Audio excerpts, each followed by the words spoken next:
আমি একজন নাদান নালায়েক গুনাহগার অনেক দূর থেকে ছুটে এসে কিছু কোরআনের কথা বলার নিয়তে আপনাদের সামনে বসেছি।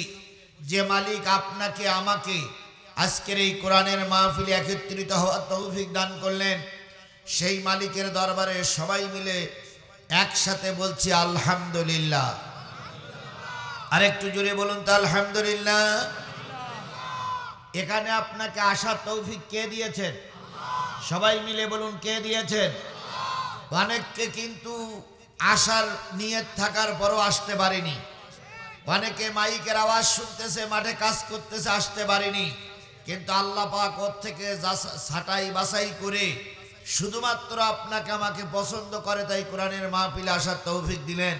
যে মালিক আপনাকে আমাকে এতটুকু রহমত করলেন সেই মালিকের দরবারে শুকরগুজার হচ্ছি। কারোর জবান বন্ধ থাকবে না, সকলে মিলে বলছে আলহামদুলিল্লাহ। আল্লাহ বলতেছেন হুয়াল্লাহুল্লাযী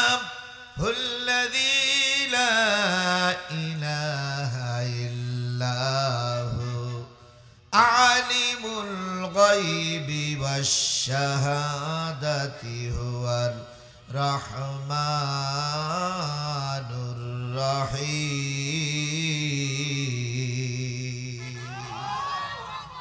তিনি সেই আল্লাহ যিনি ছাড়া আর কোন ইলাহা নাই, আর কোন মাবুদ নাই, আর কোন আইনদাতা নাই, হুকুমদাতা নাই। আর তিনি বড় করুণাময়, তিনি বড় দাতা, তিনি বড় দয়ালু। তিনি সামনের খবরও রাখেন, পিছনের খবরও রাখেন, প্রকাশ্য খবরও রাখেন, গোপন খবরও তার কাছেই সব জানা আছে। বলুন তো দুইটা পিপিলিকা মুখে মুখে মুখ লাগাইয়ে কি বলে কে জানে? আর একটু জোরে বলেন তো কে জানে? একটা পাখি আর একটা পাখির সঙ্গে দুইটা ঠোঁট লাগিয়ে কার বিরুদ্ধে মিছিল করে, কাকে গালিগালাজ করে, আর তার মুখের ভাষাটা কি? পৃথিবীর কোন বৈজ্ঞানিক, পৃথিবীর কোন দার্শনিক, পৃথিবীর কোন জ্ঞানী গুণীরা বুঝতে পারে না, কিন্তু একটা পাখির কথা কে বোঝে? সেই আল্লাহ আপনাকে আমাকে দুনিয়ায় সৃষ্টির শ্রেষ্ঠ জীব হিসাবে প্রেরণ করেছেন। আপনারা আমরা হলাম আশরাফুল মাকলুকাত, সৃষ্টির সেরা জীব মানুষ। কথা বলেন, এই যে সৃষ্টির সেরা জীব মানুষ আল্লাহ আপনাকে বানিয়েছেন, এই জন্য মালিকের দরবারে শুকরগুজার হচ্ছি। কারোর জবান বন্ধ থাকবে না, সবাই মিলে বলছি আলহামদুলিল্লাহ। আরেকটু জোরে বলুন আলহামদুলিল্লাহ। সর্বকালের সর্বশ্রেষ্ঠ মহামানব যিনি এই পৃথিবীতে যখন এসেছিলেন তখন এই পৃথিবীটা ছিল অন্ধকারাচ্ছন্ন, আইয়ামে জাহিলিয়াতের যুগ। আচ্ছা, অন্ধকারাচ্ছন্ন ছিল এই কথাটা আমরা সারা জীবন শুনতেছি। বলুন তো এখন যেমন আকাশে সূর্য আছে তখন কেরাম আকাশে সূর্য উঠত?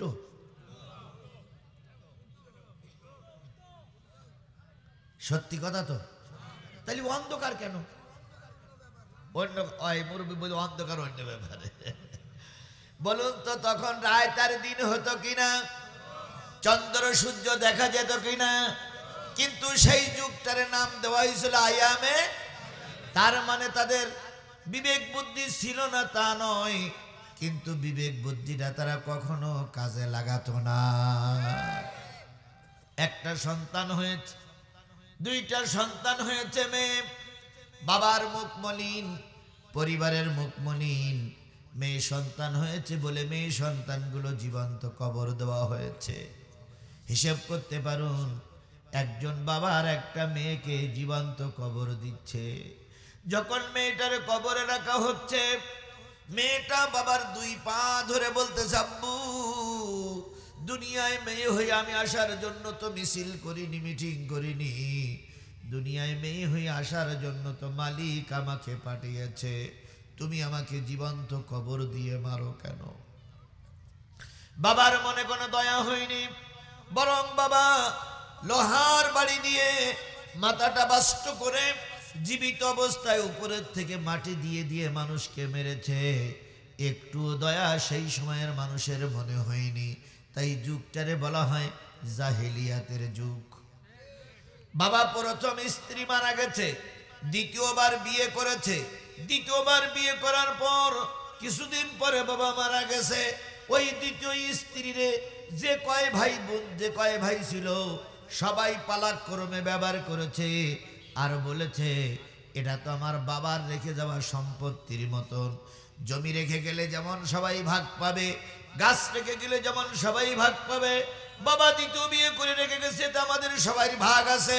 তাই ছেলেরা ওই রেখে যাওয়া মাকে পালাক ক্রমে ব্যবহার করেছে। এই জন্য এই যুগটারে বলা হয় কি যুগ? জাহিলিয়াতের যুগ।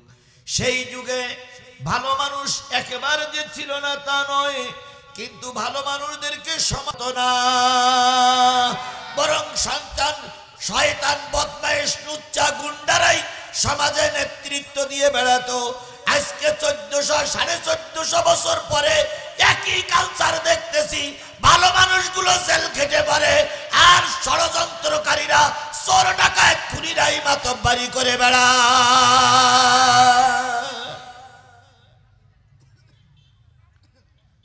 আগে ধর্ষিত হতো জীবন্ত মানুষ, আর এখন এমনও কিছু ধর্ষক আছে মরে যাওয়ার পরে তাকে ধর্ষণ করে।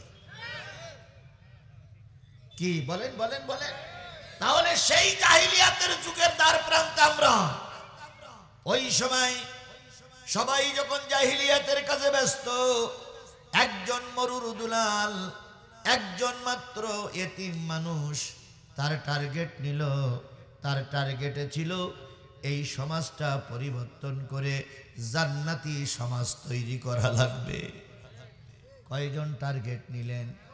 একজন টার্গেট নিলেন, আর তার সঙ্গে বিরাট একটা শক্তি ছিল। তিনি কে? আরো জোরে বলেন, তিনি কে? আজকে ইসলামী আন্দোলনের নেতা কর্মীরা সমাজ সংস্কার করার জন্য চেষ্টা করছে। আল্লাহর কসম, বাইরের কোনো সাহায্য তোমাদের দরকার নাই। দেশের কোনো বড় বড় শয়তান যদি সাহায্য না করে তবুও মন খারাপ করো না। তোমরা সংস্কারের জন্য ময়দানে নামো। পৃথিবীর কেউ যদি তোমাদের পাশে না থাকে, স্বয়ং আল্লাহ তোমার আর আমার পাশে আছে।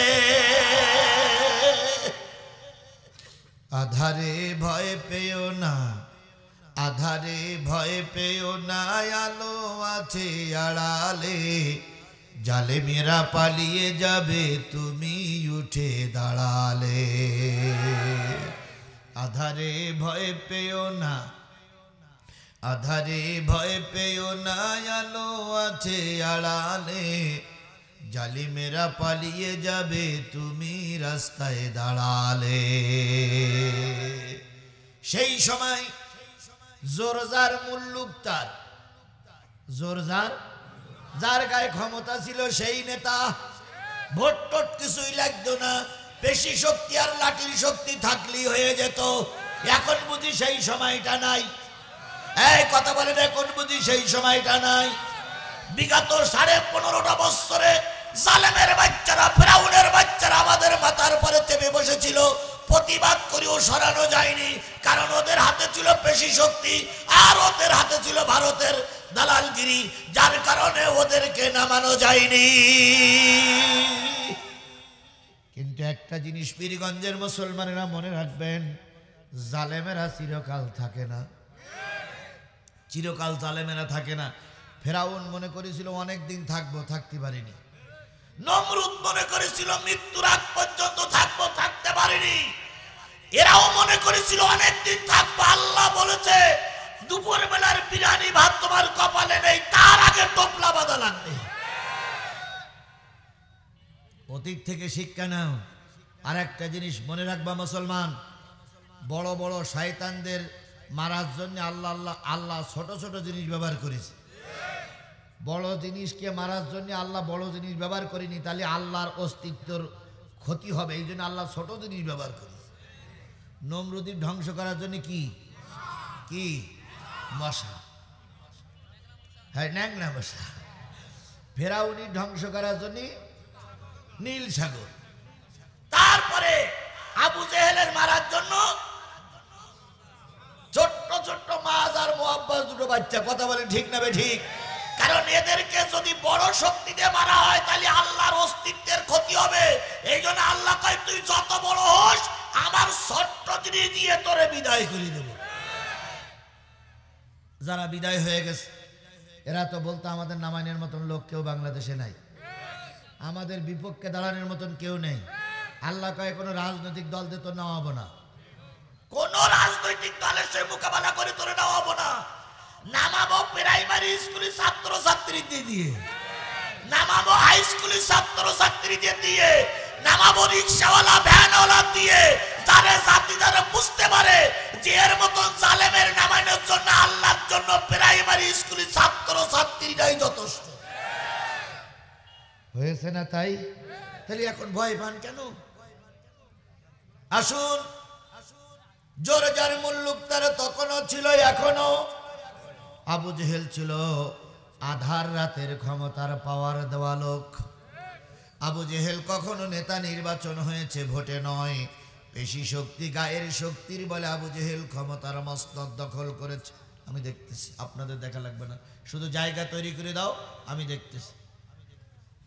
আবু জেহেল কখনো জনগণের ভোটে নির্বাচিত হয়নি। আবু জেহেল ক্ষমতার জোর দেখায়, জোর যার মুল্লুক তার। এমত অবস্থায় একটা লোক বিদেশ থেকে এসেছে মক্কার বাজারে উট কিনতে, মক্কার বাজারে উট বিক্রি করতে। বিদেশ থেকে একটা লোক এসেছে মক্কার বাজারে বেশি দাম পাবে তাই উট বিক্রি করতে আসছে। এবার মক্কার চত্বরে যখন ঘুরে বেড়াচ্ছে তখন জনগণ জিজ্ঞেস করে, ভাই উট কি ব্যাপার? কই উটটা বিক্রি হবে। এবার যার সামনে পায় তারে বলে, ভাই উট কিনবেন নাকি উট, উট কিনবেন নাকি উট। ওই লোকেরা বলে, না না না, তোমার উট কেনা যাবে না আবু জেহেলের অনুমতি ছাড়া। আমাদের দেশের কিছু নীতিবান লোক যে ছিল না তা নয়, কিন্তু আবু জেহেলের ছোট বোনের অনুমতি ছাড়া রাস্তায় একটা রিক্সাও চলতো না। পুরুষ আবু জেহেল চলে গিয়েছিল কিন্তু লেডিস আবু জেহেল ছিল। ঠিক তদ্রূপ কেউ কিছু কিনতে রাজি নয়, কেউ কিছু কিনতে নারাজ। এমত অবস্থায় আবু জেহেলের কাছে সংবাদ পৌঁছে গেল, বিদেশি একটা লোক উট বিক্রি করার জন্য এসেছে, দয়া করে আপনি একটু দেখা করেন। আবু জেহেল এসে উটওয়ালার কাছে বলতেছে, ভাই বাড়ি কোথায়? সিরিয়ায়। এখানে কেন? উট বিক্রি করব। কত? কয় 50 দিরহাম, 50 টাকা দিলেই চলবে। আবু জেহেল উটটা নিয়ে বলল, অপেক্ষা করো, উটটা রেখে আসি। এবার উটটা বাড়ির ভিতরে রেখে যখন বাইরে আসছে, বিদেশি ভদ্রলোক বলতেছে, নেতা টাকা দেন, টাকা দেন। আবু জেহেল বলতেছে, চিনতে মনে হয় ভুল করিস, আমার পরিচয় তোমার জানা নেই, আমার পরিচয় তোমার জানা নেই। আমার কাছে উট বিক্রি করে তুমি টাকা চাচ্ছ, আর এখনো কাল্লা সোজা আছে। এই আশপাশ লোকদের কাছে শুনি দেখো আমি কোন জাতের। তো জনগণ বলতেছে, ভাই টাকার দরকার নেই, তুমি এমনি চলে যাও, কারণ টাকা চালিয়ে হয়তো তুমিও থাকবা না। এরকম ভদ্রলোক, এরকম ভালো লোক এই পীরগঞ্জে 2-4 জন ছিল না? এই কথা বলেন, ছিল না? যদি নাই থাকবে তাহলে লোকের জমি জায়গা দখল করতো কারা? যদি নাই থাকবে তাহলে গরুতে বইলির থেকে গরুগুলো বের করে নিয়ে রাস্তায় পূর্ব জবাই করে গোশত খেয়েছে কারা? যদি নাই থাকবে তাহলে মিথ্যা মামলা দিয়ে জামাত বিএনপির নেতাদেরকে জেলখানায় ঢুকাইছিল কারা? ভাই তাহলে এ জাত তখনও ছিল, এখনো।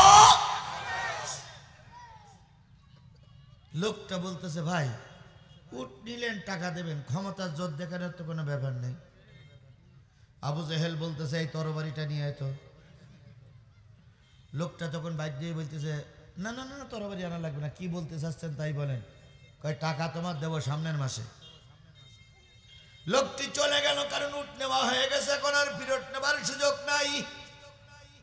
লোকটি সামনের মাসে আসলেন, আবু জেহেলকে খুঁজে বের করে বলতেছে, নেতা আমি সেই উটওয়ালা। ও আবার আসছো, কি ঘটনা? কয় টাকা। কয় টাকা, আবার সামনের মাসে আসো।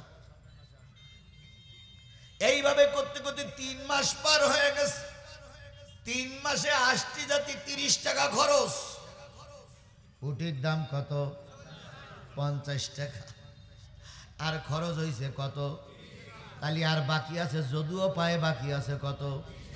এবার ওই লোকটা টার্গেট নিয়ে আসছে যে সিরিয়ার পথ দিয়ে এরা ব্যবসা করতে যায়, যদি আজকে টাকা না দেয় এটা হাস্তা নাস্তা হয়েই যাবে। এসে বলতেছে নেতা, এই আপনাদের সে নেতা কই, আজকে টাকা আদায় না করিয়ে বাড়ি যাব না। তখন জনগণ বলতেছে বেশি তাড়ামি করো না, তালি বলো বাড়ি যাইতে পারবে না, তবে তোমার এই উটির টাকা আদায় হবে একটা জায়গায় মামলা দিলে। কোন জায়গায়?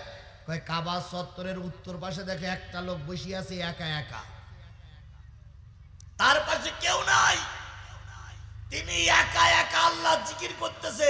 ওই লোকটার কাছে যাও, হয়তো টাকা আদায় হতেও পারে, নতুবা দুইজনেই শেষ হয়ে যেতে পারে। এই লোকটা ভালো মন্দ কিছু না বুঝে ওই উত্তর পাশে যাইয়ে দেখে একজন বসে আছেন, তিনি হচ্ছেন মুহাম্মদুর রাসূলুল্লাহ সাল্লাল্লাহু আলাইহি ওয়াসাল্লাম। লোকটি যেই বললেন ভাই কি হয়েছে? আসসালামু আলাইকুম। ওয়ালাইকুম আসসালাম। কি হয়েছে? আপনাদের এই যে বাড়িটা দেখা যায় ইনি হলে আবুল হাকামের বাড়ি। হ্যাঁ, তো উনি আমার কাছে একটা উট কিনেছে 3 মাস আগে, 50 টাকা দাম। 3 মাস টালাচ্ছে, 3 মাসে 30 টাকা আমার খরচ হয়ে গেছে। এখন আজকে আসছিলাম টাকা নিতে, ওই নেতারা আপনারা দেখাই দিল। এখন দয়া করে যদি উটির টাকাটা আদায় করে দিতেন, তাহলে আমি আল্লাহর কাছে আপনার জন্য একটু ভালো দোয়া করতাম। আল্লাহর নবী মুহাম্মদ সাল্লাল্লাহু আলাইহি ওয়াসাল্লাম কিছু বোঝার আগেই লোকটির হাত কানা ধরে আবু জেহেলের বাড়ির সামনে যে কড়া নাড়া দেছে, নেতাজি, চাচাজি, নেতাজি, চাচাজি। কে? আব্দুল্লাহর বেটা মোহাম্মদ। কি গো বাবাজি? একটু জরুরি কথা ছিল। আসার পরে বলতেছে আপনি কি এই লোকের কাছ থেকে উট কিনেছেন?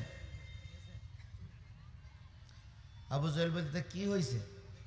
কয় 3 মাস আগে বলে 50 টাকা দিয়ে উট কিনলেন, 3 মাস বলে টালাচ্ছেন, আর শুধু বলেন সামনের মাসে এসো, সামনের মাসে এসো, সামনের মাসে এসো। তাই এক গরিব মানুষ আর কতদিন আসবে? আপনি উটির টাকাটা দিয়ে দেন। আবু জেহেল তখন বলতেছে এই বিদেশি, তুই আবার মুহাম্মাদের কাছে নালিশ করেছিস? কই নালিশ করবো না তো যাবো কোথায়, আপনি তো টাকা দিচ্ছেন না। আল্লাহ নবী বলতেছে সব কোনো কথা শুনি টাকা দেন। আবু জেহেল বলতেছে ভাতিজা আমার ঘরের ভিতর যাওয়ার আসার সুযোগটা দেবা না? নবীজি বললেন দিলাম সুযোগ, যান টাকা নিয়ে আসেন। আবু জেহেল ঘরের ভিতর থেকে 50 টাকা এনে উট বিক্রেতার হাতে দিয়ে বলতেছে ভাই একটু দেরি হয়েছে, কিছু মনে করিও না। একটু দেরি হয়েছে, কিছু মনে করে না। লোকটি টাকা নিয়ে চলে গেলেন। আল্লাহ নবী যথাস্থানে চলে গেলেন। নেতারা সব আবু জেহেলের বাড়ির সামনে যেয়ে হাজির। নেতা সেই তো টাকা দিলেন, কিন্তু দেরি করলেন কেন? সেই তো মাল দিলেন, ফাও লোকটারে কষ্ট দিলেন কেন? আবু জেহেল তখন বলতেছে আমার চরিত্র তো তোরা জানিস, আমি তো টাকা দেবা লোক না, তা দিলেন কেন? কই দিলাম এই কারণে আমি যা দেখেছি তোরা তা দেখিসনি। কই কি দেখেছেন আপনি? কই আমি দেখলাম মুহাম্মদ সাল্লাল্লাহু আলাইহি সাল্লাম লোকটারে যখন নিয়ে আসলো আর যখন বলতেছে চাচা টাকা দেন, তখন দেখলাম নবীজির 2 পাশে 2 জন তরবারি ধরে দাঁড়ায় আছে। দাঁড়াই বলছে টাকা ফেল, টাকা ফেল নতুবা কাল্লা, টাকা ফেল নতুবা কাল্লা। বাধ্য হয়ে আমি টাকা দিতে বাধ্য হয়েছি। ও আমার সাথীরা, আমি কথাটা এই জন্য বললাম, আল্লাহর নবী সাল্লাল্লাহু আলাইহি সাল্লাম ছিলেন কয়জন? তার পক্ষে কে ছিল? আরো জোরে বলেন তার পক্ষে কে ছিল? সেই সময়ের প্রতিষ্ঠিত সরকার বাহাদুর আবু জেহেলের সামনে আল্লাহর নবী একা একা দাঁড়িয়েছে, তবুও বাতিলের কাছে নবী মাথা নত করেনি।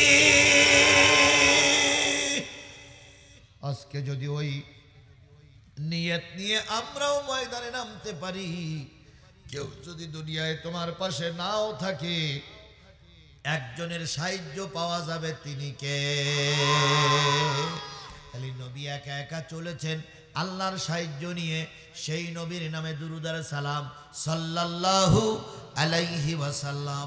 বন্ধুগণ, দিনের বেলার তাফসীরুল কোরআন মাহফিল, দিনের বেলায় ওয়াজ করা বড় কষ্ট। যদি বলেন কেন? এই দিনের বেলায় ওয়াজ করতে গেলে সবাই মেনে নেয়, মুয়াজ্জিন সহ্য করতে পারে না। মুয়াজ্জিনের বিরাট রাগ আমার পরে। যদি বলেন কেন, সব সাজিয়ে গুজিয়ে সুন্দর করে কেবল তাফসীর শুরু করব, এমন সময় মুয়াজ্জিন মাইক থেকে বলে আল্লাহু আকবার, আল্লাহু আকবার। আচ্ছা কেন মুয়াজ্জিন তুই 2 ঘন্টা পরে আযান দে, ওয়াজটা হয়ে যাক, তা না করে আযান দেওয়ার জন্য বেশি ব্যস্ত। আর অমনি কিছু ভালো লোক আর শোনার জন্য শপথ করে, যেই না মুয়াজ্জিন আযান দেয় নামাজ না পড়লু ওই সুতোয় চলে যায়।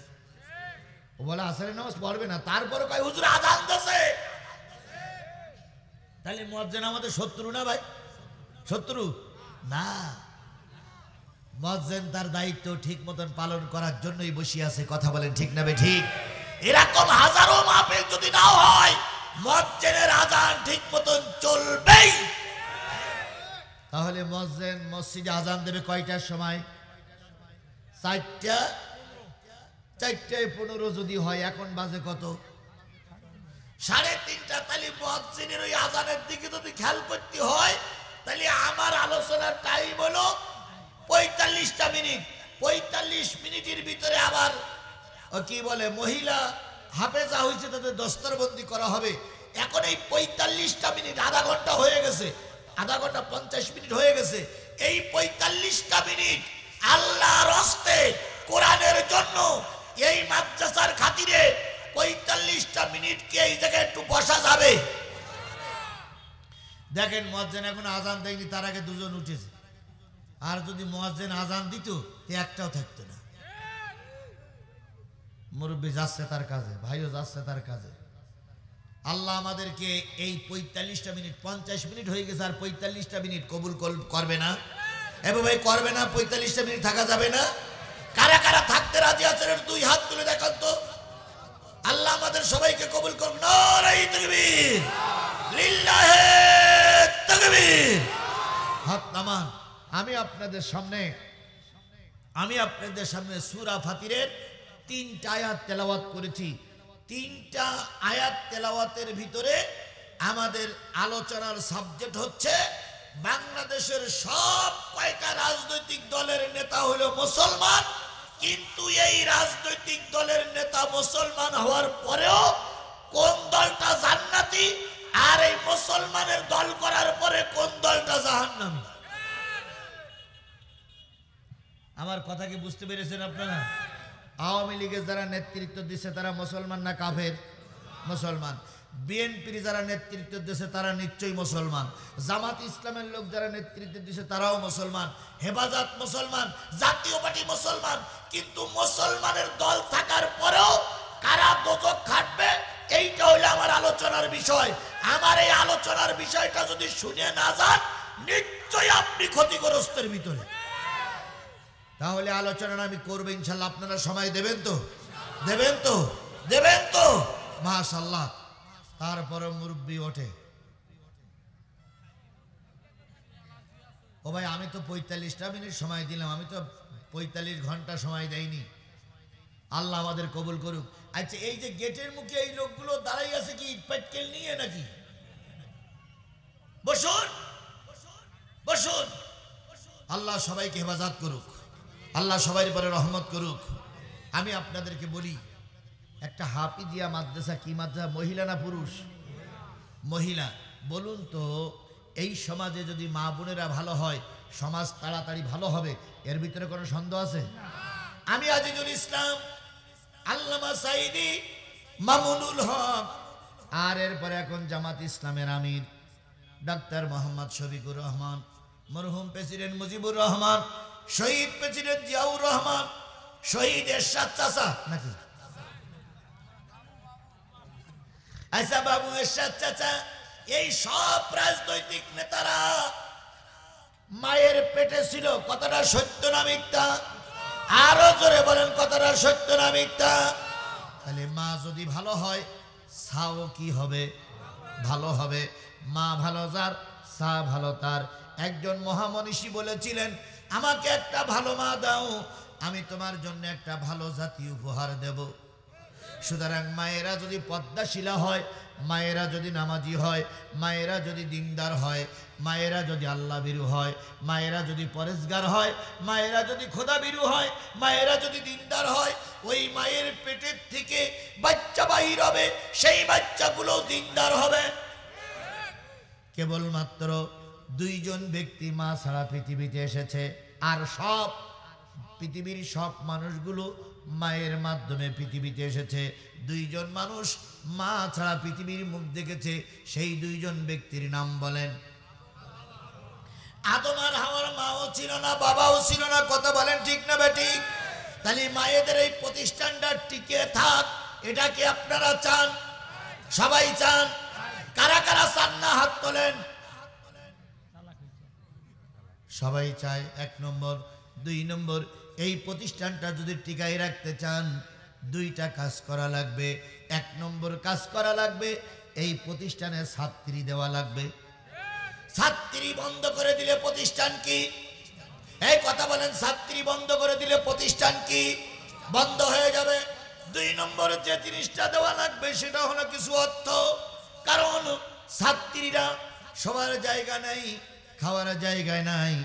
শিক্ষকেরা চাকরি করে বেতন পায় না, 1-2 সপ্তাহ শিক্ষক চাকরি করার পরে চাকরি ছেড়ে দিয়ে চলে যাবে।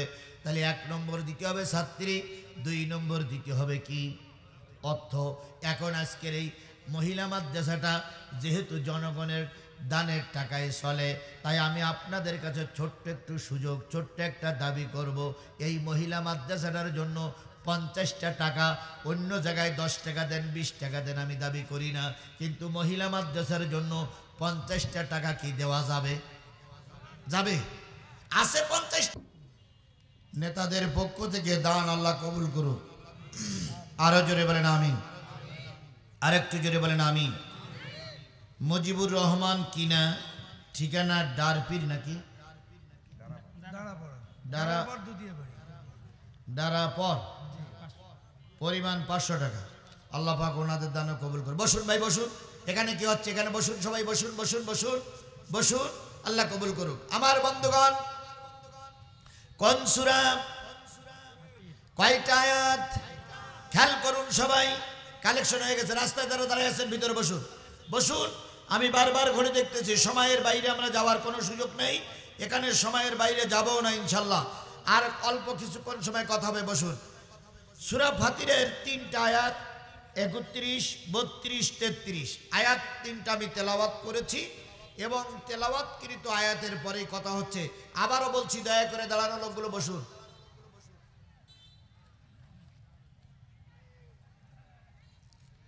তার আগে এখানে যদি কোনো আল্লাহর বান্দা কারোর জায়গায় স্কুল হয়, স্কুল আমার সমাজে দরকার।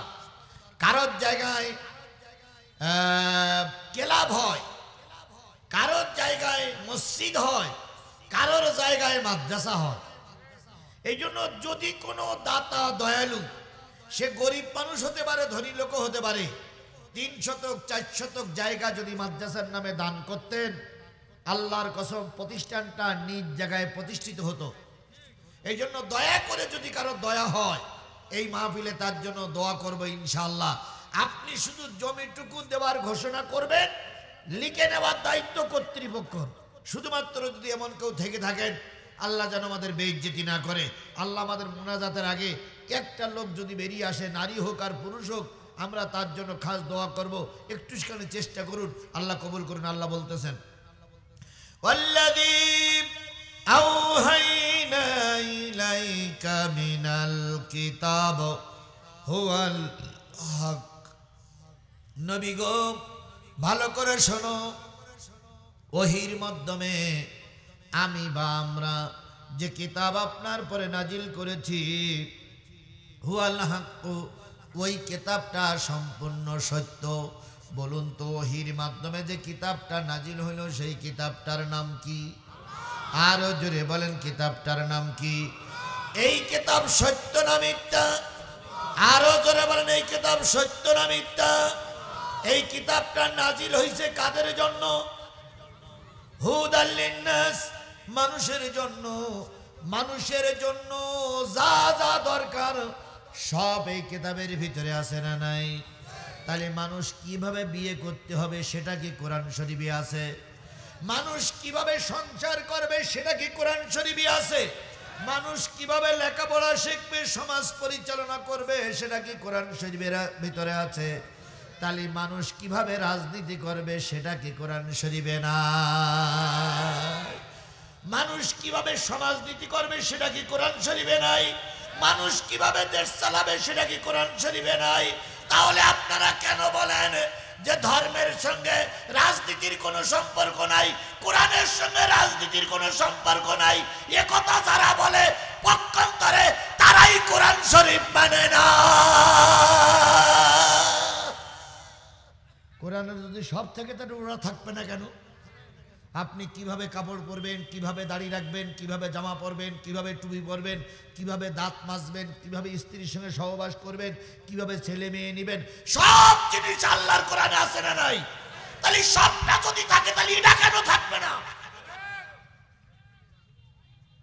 সুতরাং আল্লাহ রাব্বুল আলামিন বললেন, যদি তোমরা মুসলমান হও, যদি তোমরা জেনে থাকো কোরআন আল্লাহর কিতাব, তাহলে কোরআন দিয়েই তোমাদের চলা লাগবে। শুধু বিশেষ বিশেষ দিনে টুপি পরলেই চলবে না। টুপি পরা সুন্নত সব সময়ের জন্য। শুধু বিশেষ বিশেষ দিনে আসরের নামাজ 3 বার পড়লে চলবে না। আসরের নামাজ সারা বছরের জন্য ফরজ। কি বলেন বলেন? সারা বছরের জন্য ফরজ নয়। আপনি আজকে কালকে একজন বেরি বাড়ি গেছেন, টুপি মাথায় দিয়েছেন, বেরি বাড়ি যাওয়ার টুপি মাথায় দেওয়া যেমন দরকার, মসজিদেও টুপি মাথায় দিয়ে যাওয়া দরকার। আপনি ঈদের দিন শুধু নামাজ পড়বেন, তারপরে জুমার দিন নামাজ পড়বেন, 5 ওয়াক্ত নামাজ আপনি পড়লেন না, আপনি কোরআনের পক্ষের লোক নয়। সুতরাং আল্লাহ রাব্বুল আলামিন বলেন, আমি যে কোরআন ওহীর মাধ্যমে নাজিল করেছি সেই কোরআনটা কি? সত্য। সেই কোরআনটা কি? আরো জোরে বলেন, সেই কোরআনটা কি? এই কোরআনের ভিতরে ভুল বের করার জন্য যুগে যুগে মানুষ চেষ্টা করেছে না করেনি? কেউ কি সফল হয়েছে? বরং যারা ভুল বের করতে গেছে তাদের ভুল সংশোধন করে তারা এক সময় কোরআনের কর্মী হয়ে গেছে। বেধর্মীরা কোরআন গবেষণা করে মুসলমান হয়, আর আমাদের মুসলমানেরা কোরআনের বিরুদ্ধে কথা বলে নাস্তিক হয়ে যায়। হায় রে মুসলমান, তোমাকে আল্লাহ সম্মান দিল, ইজ্জত দিল, মর্যাদা দিল, পৃথিবীর সর্বশ্রেষ্ঠ জাতি হিসেবে তোমার মাথা উঁচু করার সুযোগ দিল। বিনা দরখাস্তে তুমি কোরআনের একজন কর্মী হলে। তোমার বাপ মুসলমান, মা মুসলমান, তোমাকে আল্লাহ মুসলমান বানিয়ে দুনিয়ায় পাঠিয়েছে। এখন তুমি কোরআনের বিরোধিতা করে নিজে নাস্তিক হয়ে গেছো। যেমন তার ভিতরে একজন ছিল তাসলিমা নাসরিন। তাসলিমা নাসরিন জন্মে সূত্রে কোন বংশের লোক? মুসলিম বংশের লোক, কিন্তু কোরআনের বিরোধিতা করে কি হয়ে গেছে?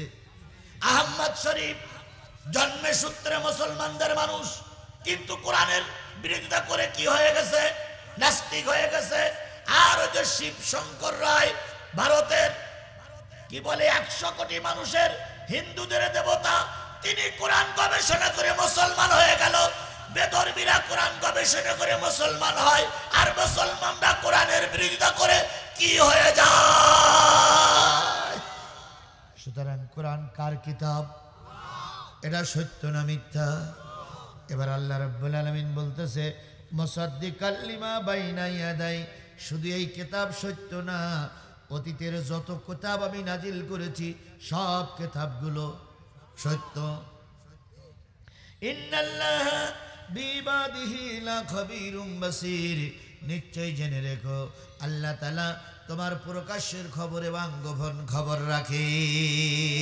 বলুন তো এই হুজুর পরিচালক আজকের মাহফিলের, এনার অন্তরের কথাগুলো কে জানে? আজকের মাহফিলের প্রধান অতিথির পক্ষ থেকে যে ভাই আসছেন, ওনার অন্তরের খবর কে জানে? আমার অন্তরের খবর কে জানে? আমার শায়েখ ওস্তাদ, আপনাদের সকলের পরিচিত মুখ, চেয়ারে বসে আছেন বাম পাশে, ওনার অন্তরের খবর কে জানে? সকলের অন্তরের খবর কার কাছে আছে? এই জন্য আল্লাহ পাক অন্তরের খবর দেখে বিচার করবে রে ভাই। এই দুনিয়ায় চিরকাল থাকা যাবে না। আজকে তুমি ক্ষমতার জোরে অনেক কিছু করলে, ক্ষমতার জোরে মিথ্যা মামলা দিলে, ক্ষমতার জোরে দেখাইয়া আবু সাইদের মতন যুবককে গুলি করে মারলে, কিন্তু একটা জিনিস মনে রেখো, আদালতে আখেরাতে তোমার ওঠা লাগবে। আপনি জামাত, ভাই বিএনপি, আর একজন জাতীয় পার্টি, আর একজন আমলিগ, আমি আমলিগ, আমি তাবলিগ, এই পরিচয় কবরে দেওয়া যাবে না। এই পরিচয় কবরে দেওয়া যাবে না। খালেদা জিয়া কবরে যাবে না, শেখ হাসিনা কবরে যাবে না, জামাতের সাইদি কবরে যাবে না, জাতীয় পার্টির এরশাদ কবরে যাবে না। কবরে তোমার আমার যাওয়া লাগবে। কারোর দালালি করতে যে ঈমানটা বিক্রি করা যাবে না। দালালি যদি করতেই হয় আল্লাহ এবং রাসূলের দালালি করো, কারণ সবচেয়ে দালালি করার একমাত্র উপযুক্ত ব্যক্তি তিনি হচ্ছেন আল্লাহ এবং রাসূল। পৃথিবীর অন্য কারোর দালালি করে লাভ নাই। অথচ সেই আল্লাহ রাসূল আমাদের কাছে কিছুই না। নেতার জন্মদিনে ৭০টা গরু জবাই করে, নেতার মৃত্যুদিনে ৫০টা গরু জবাই করে। নেতা যদি ভারত থেকে বলে হু, এরাও বলে হু, কিন্তু একবারও হিসেব করে দেখে না যে হু হওয়ার সময় হয়েছে কিনা। কে কি বললো না বললো ওটা আপনি দেখবেন কেন? আপনি একটা শিক্ষিত মানুষ, আপনি একটা জ্ঞানী মানুষ, কম পড়লে বুঝতে পারেন, আর কোনটা সঠিক আর কোনটা বেঠিক তা আপনি বুঝতে পারেন না। আপনার এক কেজি চাল কিনেছেন দেশে ৮০০ গ্রাম, বাড়ি এসে মেপেছেন লেখাপড়া কিচ্ছু জানেন না। বাজারে যেয়ে দোকানদারের কান চালিতে একটা চল মেরি করে, এই তোর কাছে মাল নিলাম ১ কেজি, তুই ৮০০ গ্রাম দিলি কেন? এটা প্রতিবাদ করতে পারো। আর আমার দেশে কোনটা সঠিক আর কোনটা বেঠিক এটা তুমি বুঝতে পারো না, তাই না দুলা ভাই? অবশ্যই বোঝে, কিন্তু দালালি খাওয়ার জন্য এরা সত্য কথাটা বলে না, সত্য কথাটা বলে না। সুতরাং আল্লাহ রাব্বুল আলামিন বলতেছে, বান্দা তোমার অন্তরের খবর আমার কাছে জানা আছে। আমার অন্তরের খবর কার কাছে জানা আছে? আয়াত প্রথমটা এই পর্যন্ত শেষ। এরপর আল্লাহ রাব্বুল আলামিন বলতেছে, সুম্মা উরাসনাল কিতাবাল্লাযীনা ইসতাফাইনা মিন ইবাদিনা, অতঃপর পৃথিবীতে ৮০০ কোটি মানুষ আমি তোমাদের কাছে এখন পাঠিয়েছি। এই ৮০০ কোটি মানুষের ভিতর থেকে আমি যাদেরকে কালেমাওয়ালা বানালাম, অর্থাৎ আমার বান্দা বানালাম, যারা কালেমাওয়ালা, এই কালেমাওয়ালা মুসলগুলো, এই কালেমাওয়ালা মুসলমানগুলো মূলত ৩ ভাগে ভাগ। কালেমাওয়ালা মুসলমানগুলো কয় ভাগে ভাগ? আরো জোরে বলেন, কয় ভাগে ভাগ? বলুন তো। বাংলাদেশ আওয়ামী লীগ যারা করতো তারা কালেমার পরে বিশ্বাস করেছিল না করেনি? এরা কি কালেমা পড়তো না? তাহলে এরা কালেমাওয়ালা। বিএনপির ভাইরা এরাও কি ওয়ালা? কালেমাওয়ালা। জাতীয় পার্টির ভাইরা এরাও কালেমাওয়ালা। জামাত ইসলামের ভাইরা এরাও কালেমাওয়ালা। কালেমাওয়ালা সবাই, কিন্তু মুসলমান সবাই না। কথা বোঝেন নাই? কথা বোঝেন নাই? কালেমাওয়ালা সবাই, কিন্তু মুসলমান। আল্লাহ বলতেন না, ইয়া আইয়ুহাল্লাযীনা আমানুত্তাকুল্লাহা হাক্কা তুকাতিহি ওয়া লা তামুতুন্না ইল্লা ওয়া আনতুম। আল্লাহ বলতেন না যে মুসলমান না হয়ে মরিও না, তার মানে কালেমাওয়ালা হওয়া সহজ, মুসলমান হওয়া বড় কঠিন। কালেমাওয়ালা হওয়া বড় সহজ, কিন্তু মুসলমান হওয়া খুব কঠিন। লা ইলাহা ইল্লাল্লাহ বলে দিলাম, কালেমাওয়ালা হয়ে গেলাম, কিন্তু মুসলমান সবাই হয় না। মুসলমান মানে হলো আত্মসমর্পণকারী। কিসের কাছে? কোরআনের কাছে, আল্লাহর কাছে আত্মসমর্পণকারী। আফাতুমিনুনা বিবাদিল কিতাব ওয়া তাকফুরুনা বিবাদ। তুমি কালেমাওয়ালা মুসলমান যদি দাবি করো, অর্ধেক মানবা আর অর্ধেক মানবা না, তা হবে না, তা হবে না। মসজিদে আল্লাহর আইন চলবে, মাদ্রাসায় আল্লাহর আইন চলবে, এরপরে মক্তবে আল্লাহর আইন চলবে, আর রাষ্ট্রে মানুষের আইন চলবে। তুমি মুসলমান হতে পারোনি।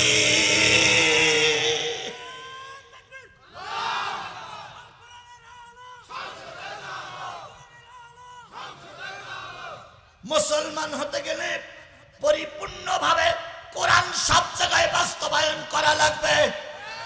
তবে হ্যাঁ, সব জায়গায় বাস্তবায়ন নেই। নেই বলে আমি হাল ছেড়ে দেব না, নেই বলে হাল ছেড়ে দেব না, চেষ্টা তো করব। আমি ক্লাস 3-তে ইংরেজি পাইছি 30, তাহলে আর স্কুলে যাব না। 30 পাইছি, আর যাবই না। এটা কি কোনো বুদ্ধিমানের কাজ? এবছর 30 পাইছি, চেষ্টা করতে হবে সামনের বছর যেন 50 পাই। এখন এবছর 30 পাইছে, মাস্তিক পাঠা, আর যাবে না। কেন 30 পাইছি? আরে বাবা 30 পাইছি, চেষ্টা কর। যে ব্যক্তি চেষ্টা করে ওই ব্যক্তি মুসলমান। আর যে ব্যক্তি হাল ছেড়ে দেয়, এদেশে ইসলাম প্রতিষ্ঠিত করা সম্ভব নয়। কেন সম্ভব নয়? আল্লাহর যদি কোরআন দিয়ে মদিনা পরিচালিত করতে পারে, আমার দ্বিতীয় বৃহত্তম মুসলিম বাংলাদেশ, শতকরা 95% মুসলমান, এদেশের আইনে কেন কোরআন প্রতিষ্ঠিত করা যাবে না? তোমার আমার মতন দুর্বল লোকের কারণে কোরআন প্রতিষ্ঠিত হচ্ছে না। পার একটা প্রবাদ আমরা পড়েছি, স্যারেরাও পড়েছি, আমরাও পড়েছি, পারিব না এ কথাটি বলিও না। একবার না পারিলে দেখো শতবার, 10 জনে পারে যাহা তুমিও পারিবে তাহা। আফগানিস্তানের মতন একটা গরিব রাষ্ট্র, গরিব, সেই গরিব রাষ্ট্রে যদি কোরআনের আইন চালু করতে পারে, ইরানের মতন একটা দেশ, যে দেশে সব সময় আমেরিকা ধরে রেখেছে একবার 80-60কে, তারা যদি কোরআনের বিধান চালু করতে পারে, আমার বাংলাদেশ গরিব নয়। শেখ হাসিনার বোন শেখ রেহানা, মানে দ্বিতীয় ফেরাউন। প্রথম ফেরাউন শেখ হাসিনা, আর দ্বিতীয় ফেরাউন শেখ রেহানা। তা দ্বিতীয় ফেরাউন যে টাকাগুলো নিয়ে গেছে, গত পরশুদিন সাংবাদিকরা বলল যে 28,000 লক্ষ কোটি টাকা। 28,000 লক্ষ কোটি টাকা। এইবার উনি বলতেছে এটা আপনাদের হিসেব করলে মাথায় আসবে না, এত টাকা বাঙালি হিসেব করতে পারবে না, কারণ অত টাকার নাম জীবনে বাঙালি শুনিনি। তো ওই টাকাগুলো যদি ফিরত আনা যায়, বাংলাদেশে 95টা পদ্মা সেতু করা যাবে। কয়টা? 95টা পদ্মা সেতু শেখ রেহানা খাইছে। তাহলে হযরত হাসিনা তাহলে কতগুলো খাইছে?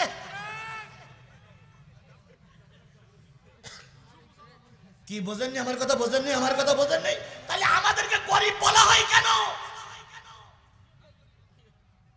পুত্র ও গণ কি গণপুত্র, আর একটা সে কি একটা আছে এই মন্ত্রণালয়ের মন্ত্রী, তার গোটা বাংলাদেশ, গোটা পৃথিবীতে তার নামে 300 বাড়ি। একটা লোকের থাকতে কতটা বাড়ি লাগে? ওর বাড়ি 300 বাড়ির যে টাকা, ওই টাকা ফিরত আনতে পারলে আমার বাংলাদেশের 5টা পদ্মা সেতু করা যাবে। তাহলে 5 পদ্মা সেতুর টাকায় এক মন্ত্রী খাইছে, তাহলে 60টা মন্ত্রী কত পদ্মা সেতু খাইছে? তাহলে আমার দেশ গরিব? আমার দেশ গরিব নয়। ভারতের চাইতে আমরা ধনী, এটা মনে করে রাখবেন। ভারতের চাইতে আমার দেশ ধনী। ভারতের অনেক দেশে, অনেক রাজ্যে মানুষ না খেয়ে থাকে, আমার দেশের কোনো মানুষ না খেয়ে ঘুমাতে যায় না। সুতরাং আমাদেরকে গরিব না, আমাদেরকে গরিব বানাই রাখা হয়েছে। কেন? শুধু নীতিবাজদের অভাবে। আমাদের দেশে নীতিবাজের চাইতে দুর্নীতিবাজ বেশি। আপনাদের এলাকার এরশাদ সাহেব খুব নাম করা, 9 বছর ক্ষমতায় থাকলো, 10 বছর জেল খেটলো দুর্নীতির দায়ে। 9 বছরের রাজা, 10 বছরের সাজা। তাহলে এই দুর্নীতি দুর্নীতি দুর্নীতি দুর্নীতি দুর্নীতি দুর্নীতির দায় বেগম খালেদা জিয়ার 2 কোটি টাকা, মাত্র 2 কোটি টাকা, এদের তুলনায় কিছুই না। 2 কোটি টাকা বগুড়ার কি এতিমের মাল আত্মসাতের দায়ে। তিনি আত্মসাৎ করেননি, তারপরে আত্মসাতের দায়ে, প্রতিহিংসা কারে বলে? আত্মসাতের দায়ে 2 কোটি টাকা মেরে খাওয়ার জন্য তাকে জেলে থাকতে হলো। তাহলে 2 কোটি টাকা আত্মসাতের দায়ে যদি 12 বছর জেল খাটতে হয়, হযরত শেখ হাসিনা রহমাতুল্লাহ আলাইহি, তুমি জেনে রেখো কিয়ামত পর্যন্ত বেঁচে থাকলেও জেল থেকে বের হতে পারবে না তুমি। আমি প্রায় একটা উদাহরণ দেই, আপনাদের মনে আছে কিনা? একজন চেয়ারম্যান হইছে, ও চুরি করা বোঝেন, কি বোঝেন আপনারা? ঘোড়ার ডিম বোঝেন। তার মানে দিনের তা করতে দেয়নি, রাতে করেছে। এরকম চেয়ারম্যান এলাকায় কিছু হয়নি? হয়েছিল। যারা মেম্বারেতে 3 বার ফেল করেছে তারাই চেয়ারম্যান হয়ে গেছে। শুধু ওই নৌকা নৌকা নৌকা লা ইলাহা ইল্লাল্লাহ নৌকার মালিক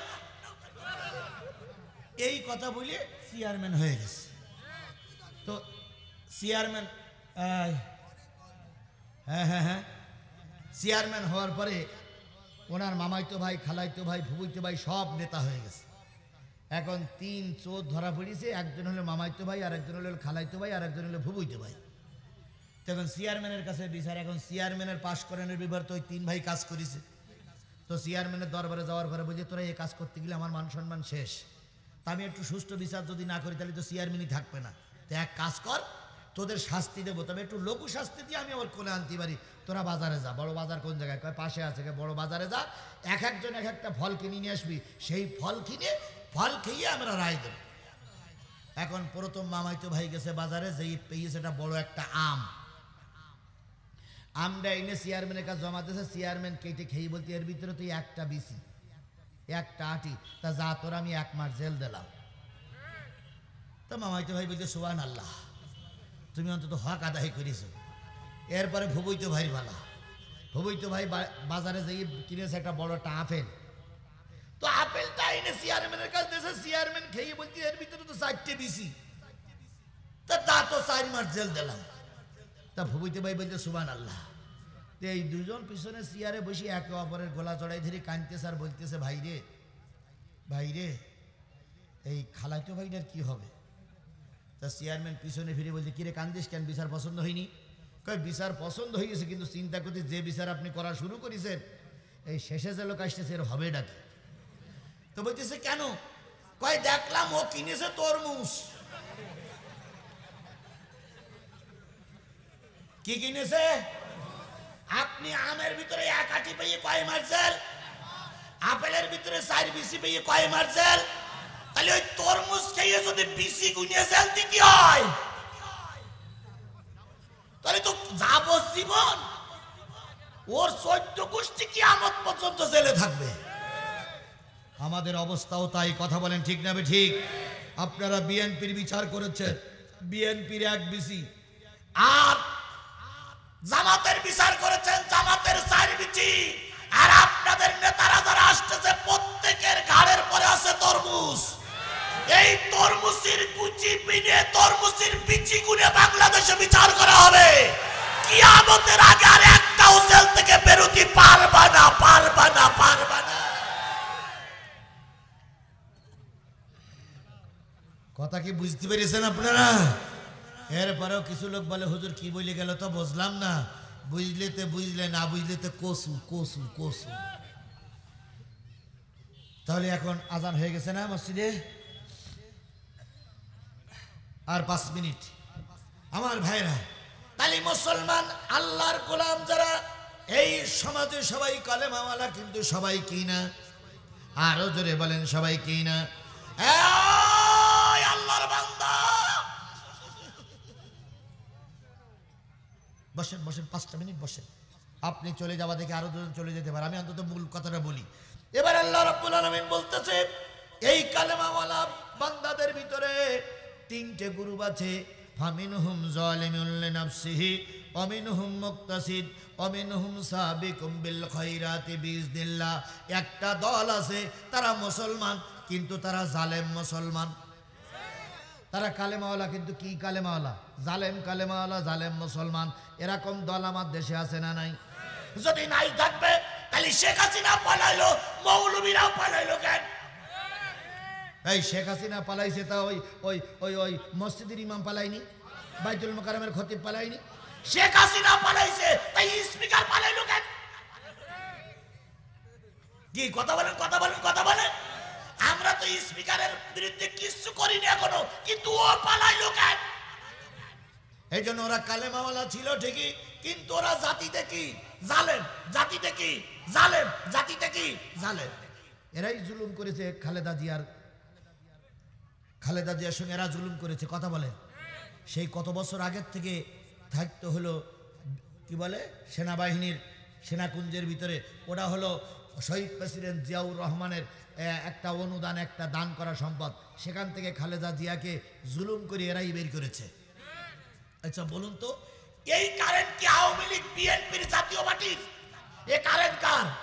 এই দেশের সকল মানুষের কথা বলে, ঠিক দেবে ঠিক? সকল মানুষ কারেন্ট পায়, খালেদা জিয়ার বাড়ির লাইনটা কেটে দেওয়া লাগলো কেন? তাহলে এরা জালেম। এরা কি? এরা জালেম। এরা কি? এবার আসুন, বড় বড় মৌলবীরা ইসলামের দাওয়াত দিয়ে খুব বেশি উপকার করতে পারি নাই। আল্লামা সাঈদীর দাওয়াতে গোটা বিশ্বের সব জায়গায় কালেমাওয়ালা লোক বেশি হয়েছে। এমনকি বাংলাদেশে 14 থেকে 1700 জন কালেমা পড়ি মুসলমান হলো। এই ব্যক্তিটারে সম্পূর্ণ মিথ্যা মামলা দিয়ে জেলখানায় 13 বছর বন্দি রেখে শেষ পর্যন্ত ইঞ্জেকশন দিয়ে মারা হলো। কারণ এরা জালেম, এরা ভালো লোক সহ্য করতে পারে না। তাহলে এরা মুসলমান, এরা কাফের না, এরা মুসলমান। কিন্তু কি মুসলমান? জোরে বলেন, কি মুসলমান? এক। 2 নম্বর, ওয়ামিনহুম মুক্তাসিদ, আরো কিছু দল আছে তারা মুসলমান কিন্তু তারা ধর্ম নিরপেক্ষ মুসলমান। এরা কোনো ধর্মের পক্ষে না, কয় আমরা কোনো ধর্মের পক্ষে না।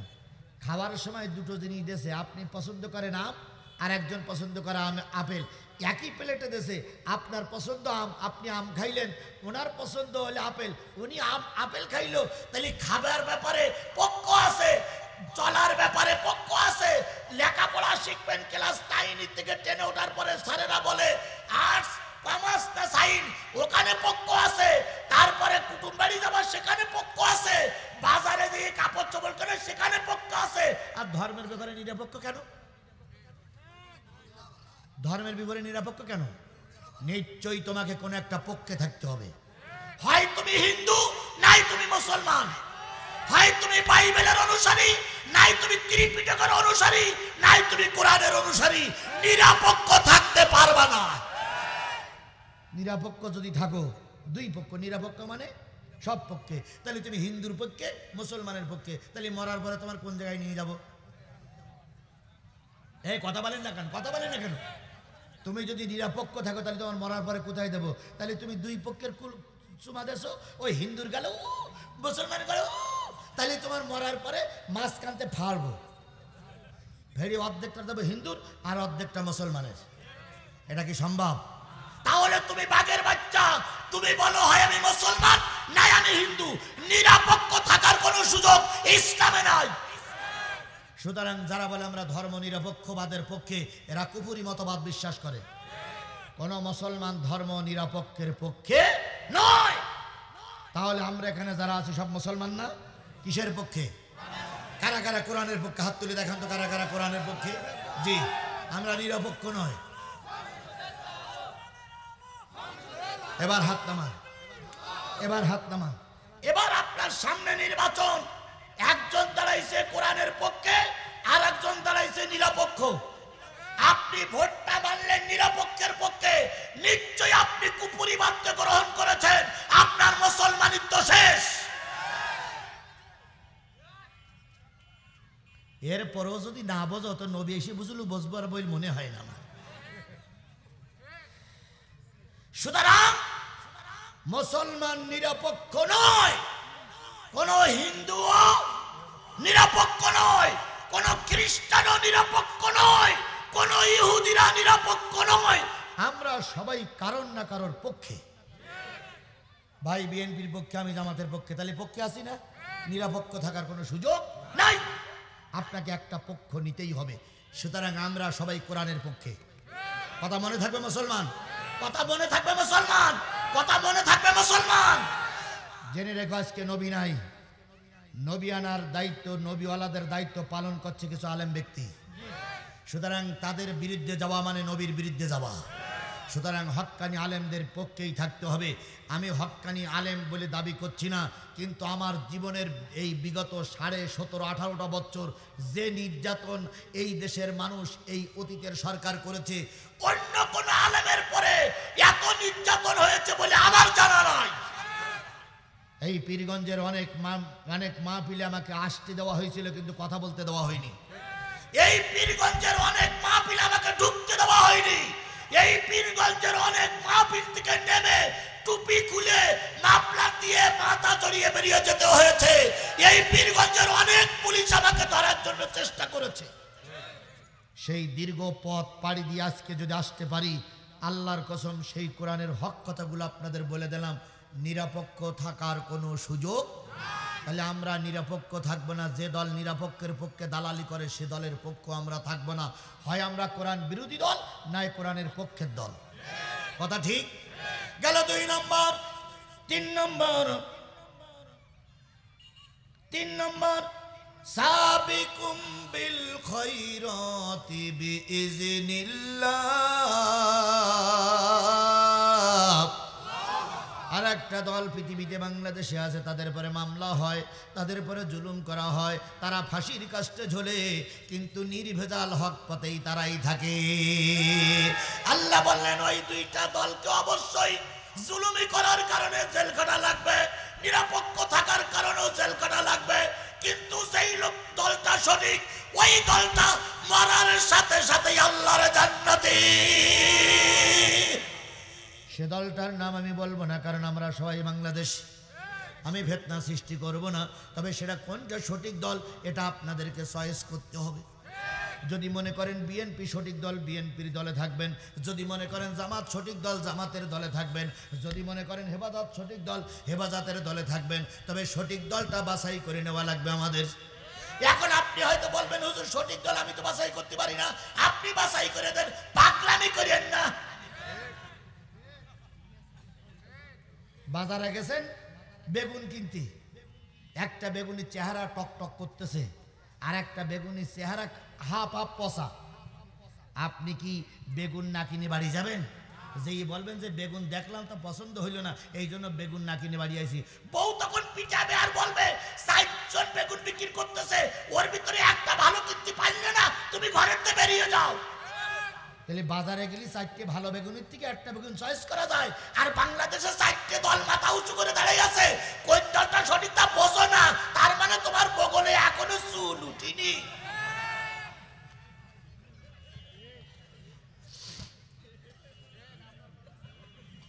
কথা ঠিক, কথা ঠিক। খালি সঠিক দলটা বুঝে সঠিক ডিসিশন নেবে ইনশাআল্লাহ। আল্লাহ আমাদের কবুল করুক। সময়ের অভাবে সব কথা শেষ করতে পারলাম না, তার আগে একটুখানি বলবো, জমি দেওয়ার মতন একজন লোক হবে ভাই? আল্লাহর একটা বান্দা কি হবে? হবে না আমি জানি। তারপরে নিরাশ হয়নি, নিরাশ হয়নি। হয়তো এই বছর না হয় সামনের বছর হবে ইনশাল্লাহ। ইনশাল্লাহ সামনের বছর হবে। যদি কোনো ব্যক্তি এখন মাঠে কি ফসল, মাঠে কি ফসল? আলু, ধান। যদি কোনো এই ভাই বস দোয়া করো, এখন হয়ে গেছে আমার এই যে কোরআন বন্ধ করেছে, হয়ে গেছে। যদি কোনো ভাই মনে করেন যে হুজুর আমি তো টাকা নিয়েছিলি 2-1 মণ আলু দেবো কি 2-1 মণ ধান দেবো, তাহলে আমি তার জন্য একটু দোয়া করতে পারি ইনশাল্লাহ। বোরখা প্রদান অভিভাবক পক্ষে দিবেন। হ্যাঁ ভাই, এই বোরকাটা দিয়েই আমি হলো দোয়া করি। সবাই সূরা ফাতিহা পড়েন, বিসমিল্লাহির রহমানির রহিম, আলহামদুলিল্লাহি রাব্বিল আলামিন, কুল আল্লাহ সূরা পড়েন। দেন দেন দেন বোরকা। অভিভাবককে ডাকেন, অভিভাবককে ডাকেন। নাম বলেন, নাম বলেন, অভিভাবকের নাম বলেন। এই ওই মাইক নেন, মাইক নেন, মাইক নেন, মাইক নেন, শরীর হয়ে আসেন। নাম বলেন। হ্যাঁ, অভিভাবক কি? অভিভাবকের নাম। আলহামদুলিল্লাহ, চতুর্থ বার্ষিকী তাফসীরুল কোরআন মাহফিলের নিশ্চয় আপনারা শুনেছেন, চতুর্থ বার্ষিকী তাফসীরুল কোরআন মাহফিলের আয়োজন আজকের। তো 2021 সালের আগস্ট মাসের 2 তারিখে মাদিনাতুল উলুম আদর্শ নুরানী মহিলা হাফিজিয়া মাদ্রাসাটির শুভ উদ্বোধন হয়। সেই থেকে অনেক কষ্ট এবং অনেক সাধনার ফল অত্র মাদ্রাসা থেকে এবছর 2 জন ছাত্রী সূরা ফাতিহা থেকে সূরা নাস পর্যন্ত হিফজ করেছেন। সকলে বলি আলহামদুলিল্লাহ। এবং আগামী বছর ইনশাআল্লাহ অত্র মাদ্রাসা থেকে 7 জন মেয়ে হিফজুল কোরআন খতম করবেন ইনশাআল্লাহ।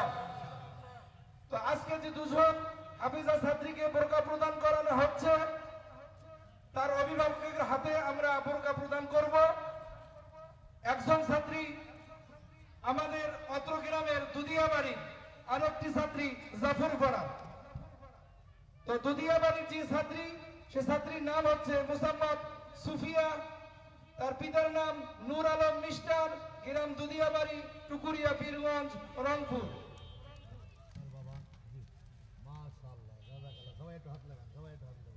জি আলহামদুলিল্লাহ, জি আলহামদুলিল্লাহ। এটা অনেক কষ্টের ফসল, আপনাদের ন্যাক দোয়া।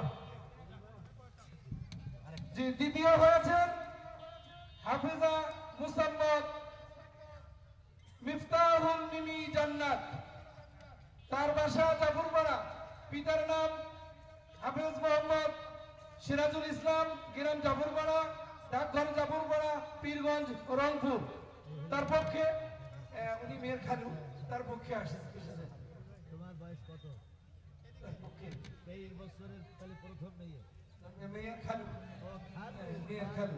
জি আলহামদুলিল্লাহ, আলহামদুলিল্লাহ। আপনারা চতুর্থ সাইডে দেখতে পাচ্ছেন অত্র মাদ্রাসার ছাত্রীদের হাতের লেখাগুলি দেখতে পাচ্ছেন।